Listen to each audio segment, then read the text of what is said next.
another example of how the people around her don't seem to have done their research before she comes out with projects.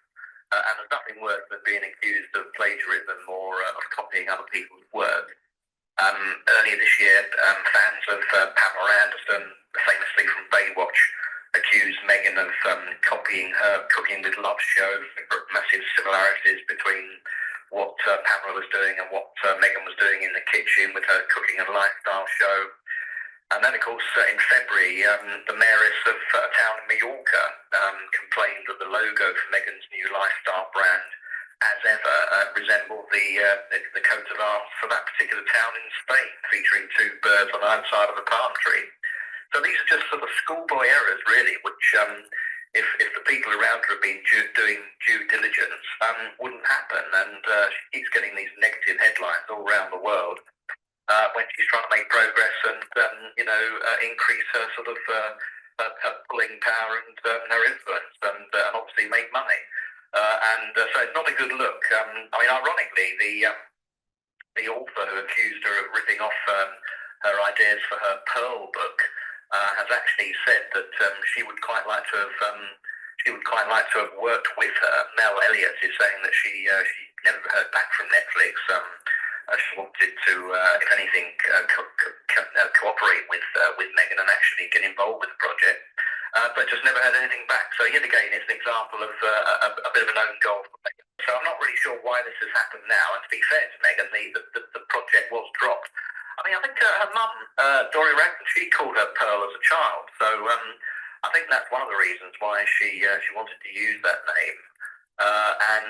So it was all shaping up nicely, but then the idea was dropped by Netflix and it never came to fruition. So to some extent, I suppose you could say this is a bit of a storm in a teacup, but it's yet again it's making headlines. It's leading on some of the websites, and it's quite a large piece in one of the papers. So it's she could do without it. At the moment she's trying to build up her business interests and.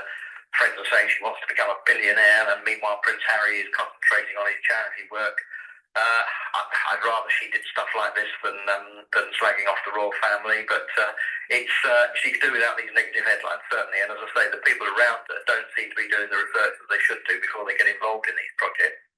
Yeah, do you think part of the issue is that because Meghan and Harry, particularly Meghan, are still trying to kind of find what their significance is going forward, they're kind of piggybacking on stuff that's just come out that's already popular. So, her cookery show is very similar to Pamela Anderson's, and there's other things that it's not necessarily copying, but it's almost like they've thought, okay, that's doing quite well. We'll just do a version of that.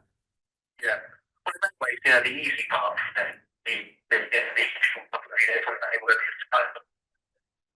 plenty of ammunition for it, and certainly used it with the Oprah Winfrey interview and with the Netflix series.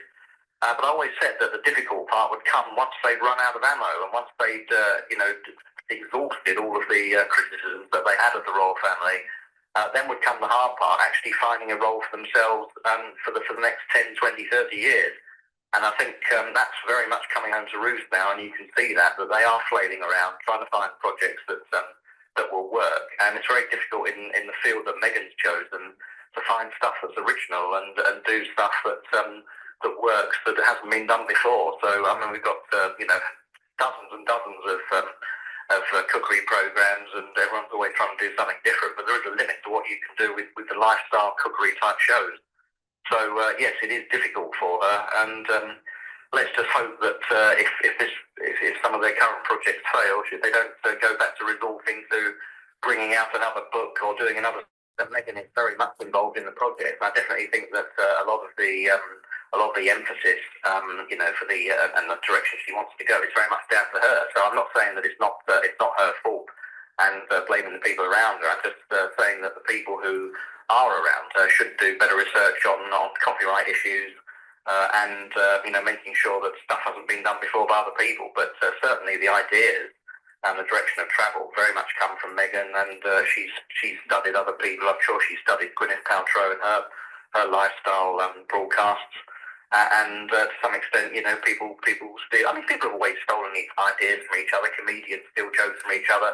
and look back on their heroes over the years, and rock stars do the same with certain tunes and all sorts of things. So yeah, people in all sorts of walks of life, people take ideas from other areas, but it's the more difficult part is coming up with original things yourself. But if you overdo it, it just makes you look like a copycat. Yeah, she's certainly throwing out quite a few darts, and seeing, might chuck out half a dozen darts onto the board, and maybe 2 or 3 will stick. And when those 2 or 3 work, then she'll probably concentrate on those. But as I say, I don't know why this has come out now. It's a couple of years after the event, a couple of years down the line from when she was first looking at this idea. So it's unfortunate, and it's probably a bit of a one-day wonder. I don't think this will be making headlines in a week's time. But it's just yet another thing to add to the list of just gives this overall impression that that she's struggling to find a new life in terms of her work escapade. I think that'd be unwise to react to it. That would just keep it going. So I'm sure that they'll just if it lasts like, then I'll just ignore it, and I think that'll be the end of it. I'm not even sure that people will particularly follow this up tomorrow. But it's, as I say, when all these stories come to be written, or when the next thing happens, this will be added to the long list, and that's what makes it look bad when you get more than one example of this. And we're now getting up to sort of half a dozen examples of where Meghan has been accused of stealing other people's ideas.